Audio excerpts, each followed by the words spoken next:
নাটোরের গুরুদাসপুরে পৃথক ৩ স্থানে সড়ক দুর্ঘটনায় ২ জনের মৃত্যু হয়েছে। এ সময় আহত হয়েছেন অন্তত ৭ জন। উপজেলার কাছিকাটা ১০ নম্বর ব্রিজ এলাকায় এই দুর্ঘটনা ঘটে। অপরদিকে সকাল ৭টার দিকে বনপাড়া হাটিকুমরুল মহাসড়কের নয়াবাজার এলাকায় অপর আরও একটি দুর্ঘটনা ঘটে।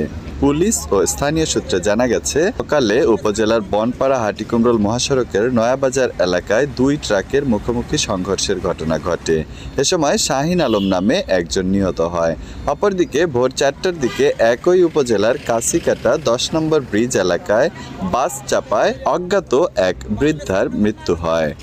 এদিকে সকাল ৭টার দিকে রাজশাহী থেকে ঢাকাগামী একটি যাত্রীবাহী বাস আরমারিয়া তরমুজ পাম্প এলাকায় নিয়ন্ত্রণ হারিয়ে সড়কের পাশে উল্টে যায়। এতে বাসের অন্তত ৭ যাত্রী আহত হয়েছে। বনপাড়া হাইওয়ে থানার ভারপ্রাপ্ত কর্মকর্তা ওসি ইসমাইল হোসেন বলেন, খবর পেয়ে ঘটনাস্থলে গিয়ে পুলিশ মরদেহ দুটি উদ্ধার করে। একজনের পরিচয় এখনও নিশ্চিত হওয়া যায়নি। আইনি প্রক্রিয়া শেষে মরদেহ পরিবারের কাছে হস্তান্তর